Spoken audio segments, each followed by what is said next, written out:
What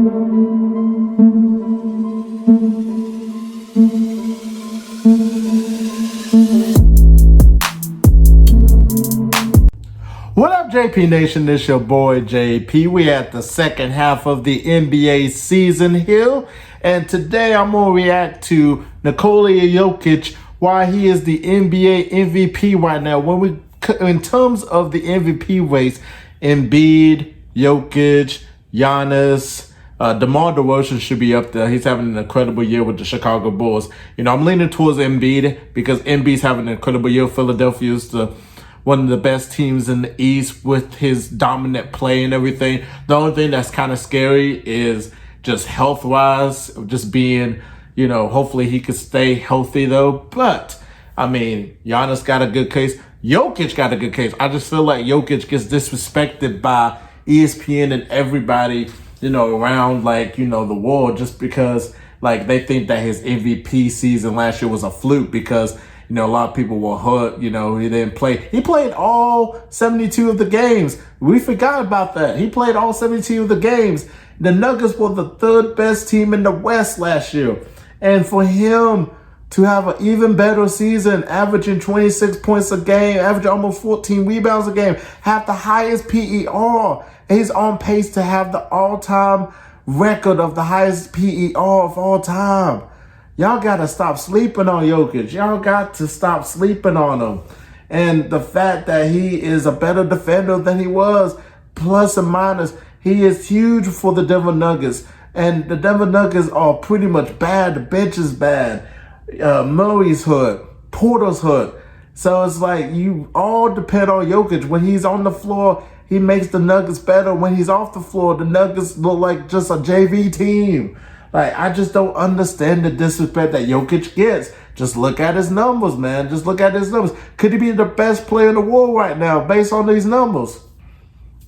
I'm just saying, just look at the numbers here. But before we get into it, man, make sure you subscribe down below to It's Just JP for more basketball content. Comment down below and tell me your thoughts on Nikola Jokić, if he should be in the MVP conversation, if he is your MVP. And also comment down below and tell me what you want to react to next. Click the notification bell. You will know when my next upload is. Let's go ahead and get into it, man. I'm just tired of this disrespect of Jokić, and this video will prove it. And this whole video came out a month ago, though, but still, it's relevant in this case. So let's go ahead and get into it. We all have an idea of what makes an NBA MVP in our minds. You hear those letters, you probably picture a cool, exciting, charismatic, longtime superstar. Facts. The guy who's won titles before or is on the verge of winning one, and who you see on national TV every other night. LeBron James, Steph Curry, maybe even Kevin Durant if you forget the charismatic part. The first thought probably is not a 6'11", 284-pound Serbian fella who can barely get off the ground and plays for the 6-seeded Denver Nuggets. Even if that man is the literal reigning MVP. Yes. Last year, a lot of people did everything they could to write off Jokic's MVP season. Facts. They said he didn't win enough games or he played no defense, that he only won because everybody else got hurt.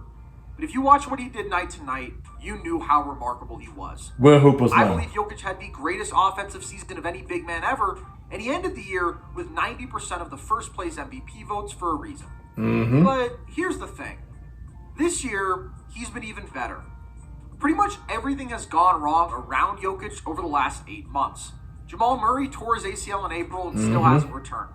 Michael Porter Jr. averaged under 10 points per game in the 9 games he played this season before his year was ended by back surgery.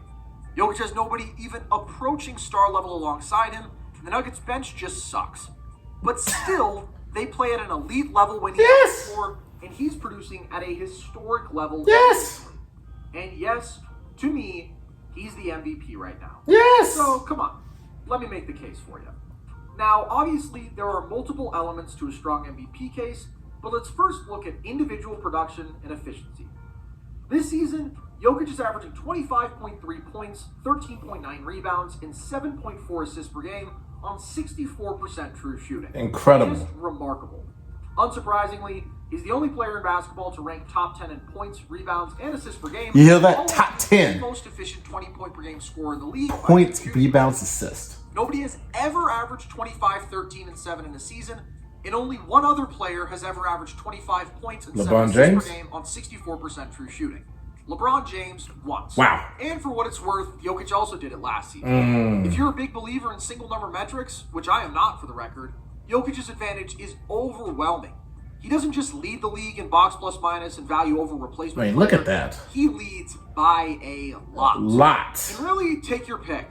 Win shares, player impact estimate, Raptor. Jokic leads them all. And again, I don't think you can encompass the complexity of a player's value with one number, but that does tell you that nobody has stuffed the stat sheet or done so as efficiently as Jokic, even as players like KD, Giannis, and LeBron have had remarkable individual statistical seasons. So okay, Jokic... See, that's the thing about this. It's like everybody's going with Embiid versus Jokic. Like, who is the best center? Who is the better center between these two?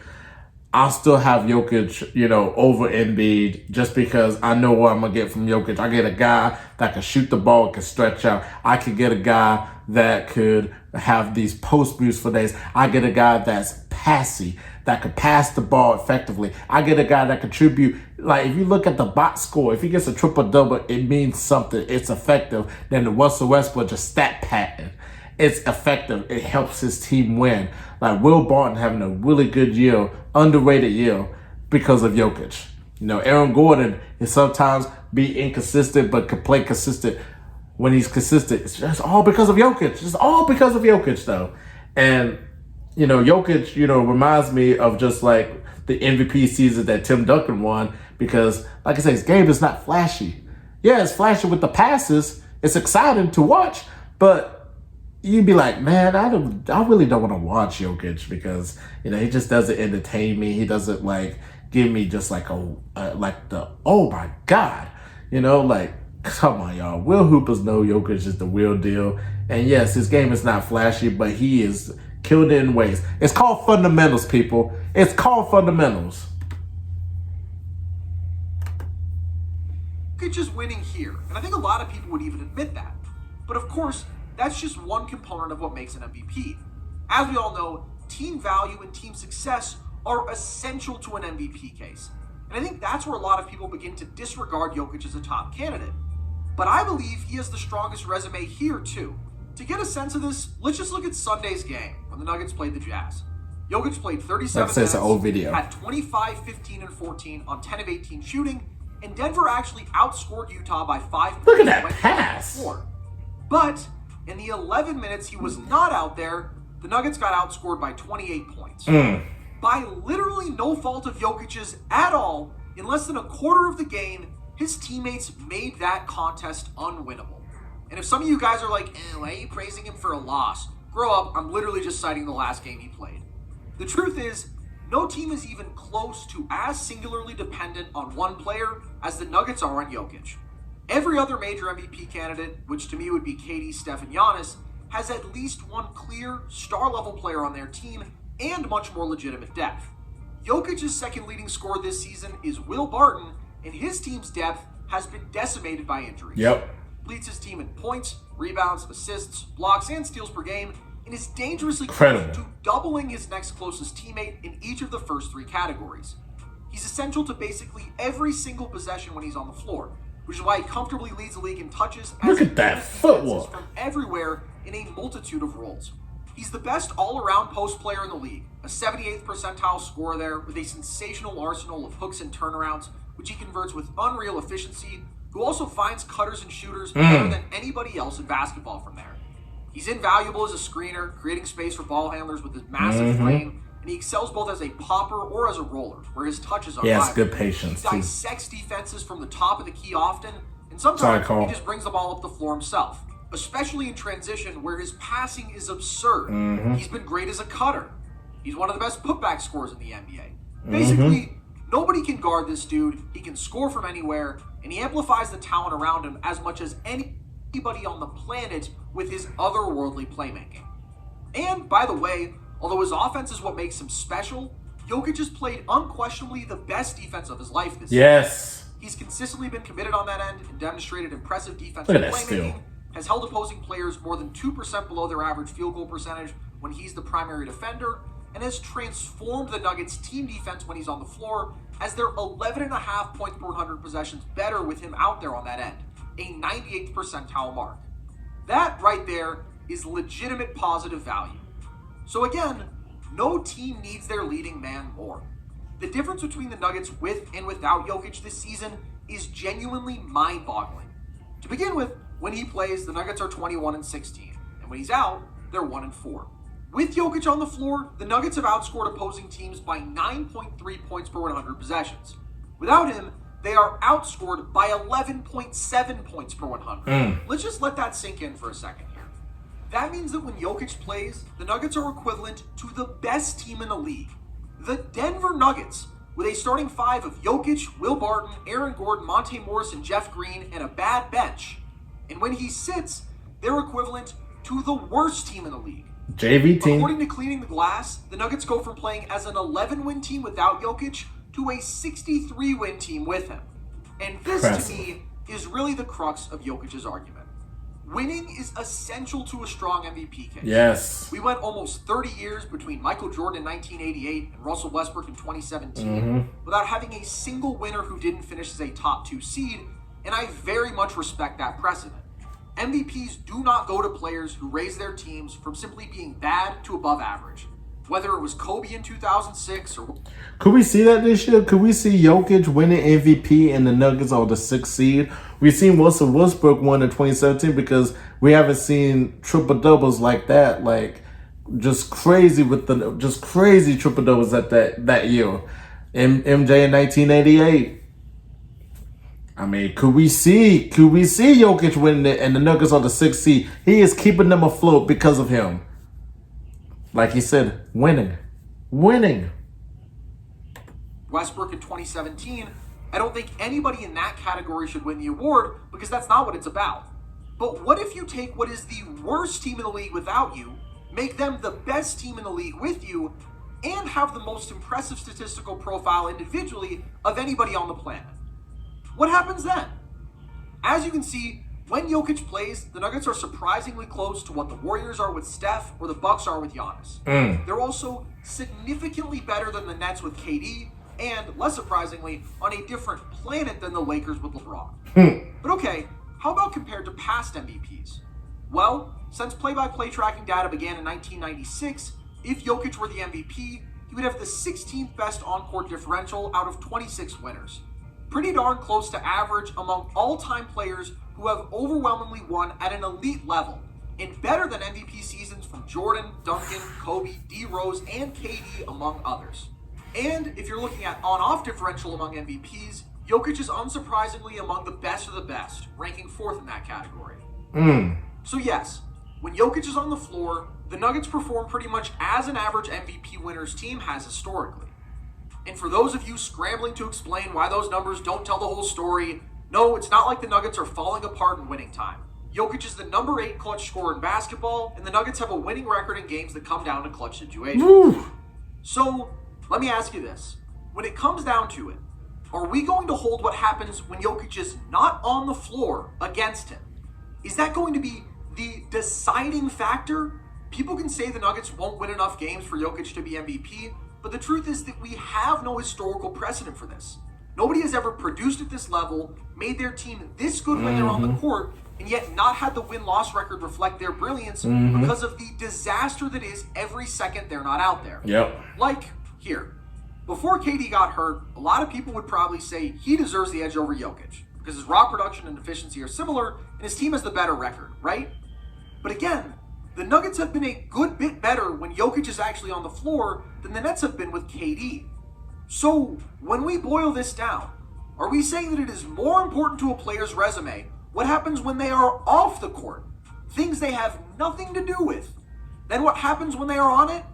Because to me, that's what we'd be saying with that logic. And that is obviously ridiculous. We have better information than just straight up win-loss records to account for a player's impact on winning and the level their team plays at when they are actually on the court, and we should use that information. So that's why I think Jokic breaks the historical win-loss precedent, and there's your case for him over KD, but there are other great candidates this year too. If you're leaning Steph, I get it. The team success has been overwhelming, and it's so obvious how monumentally important his gravity is to the success of the Warriors offense. But I would argue that at this point in the season, his individual execution isn't quite at the level it needs Where you going, to be the John? MVP. His raw production doesn't compare to Jokic's. His true shooting percentage is 5 points lower, and he's currently posting easily his lowest 2-point percentage, 3-point percentage, and true shooting percentage since before he was an all-star. Plus, as unbelievably important as he is to the Warriors' offense, they're primarily an elite team right now because they have the best defense in the league, where Steph is also playing the best of his career, but he's only a small part of that equation. Now, if he plays at the level he did last year down the stretch, I think he'll have all the components of a great MVP case and will be pretty much impossible to deny, but he's not there yet. Then we have Giannis, who's great. He eats up box scores efficiently and has the highest defensive impact of any leading candidate, but I don't think his burden compares to the other major candidates, and given Milwaukee's talent, I'd expect them to be a bit better than they have been up to this point, which is the 5 seed. Like, when his team is barely better than Jokic's when each of them play, and Jokić is the better production and efficiency, given the massive talent gap between these two rosters, I think I know who I'm leaning toward. At the end of the day, though, I think all these guys have their cases, but I do believe Jokic's is the strongest. This dude is historically, monumentally great. And to me, as I've been saying for a year, he's the best player on the planet. Nobody else handles that kind of burden with the brilliant consistency he does, all while getting such little recognition in the scheme of things. And I'm not one to deny him his credit. So hop on the train, ladies and gentlemen, because right now, I think Big Honey is your NBA MVP. Let me know if you're with me. To those of you who have made it this far, as always, thank you so much. Man, I tell you what, man, he broke it down really good in terms of just Jokic's strong case for MVP. I just think he gets so disrespected. Like, nobody even, like, mentioned his name. You know, I watch All the Smoke and seen Kendrick Perkins, Matt Barnes, Steven Jackson. They didn't really brought his name up. I was like, y'all are basketball people, and I'm supposed to listen to y'all, but you didn't bring up Jokic's name? You know, I understand winning matters and all that, but look, man, like he said, the Nuggets team is bad. Bench is bad. You know, Michael Porter Jr. and Maurice Hood, like, Will Barton is his second leading scorer. But Jokić is leading his team in points, steals, assists, rebounds, and blocks. Crazy. And he is a pretty good defender, but he's a better defender than previous past, though. PER is the highest right now in the NBA. Man, y'all gotta put respect on Jokic's name, man. It's not a fluke, man. Just because he doesn't have that flashy game like you see with a John Morant, you know, like, come on now. Like, really, come on. But, you know, he definitely said something interesting. And I want to leave y'all out with this right here. Do you think, based on the statistics and the component that he brought to the table, is Jokić the best player in the world right now? Please let me know in the comments. Definitely comment down below and tell me what you want me to react to next.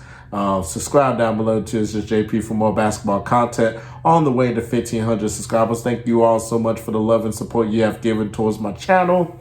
And we'll see you in the next video. Peace.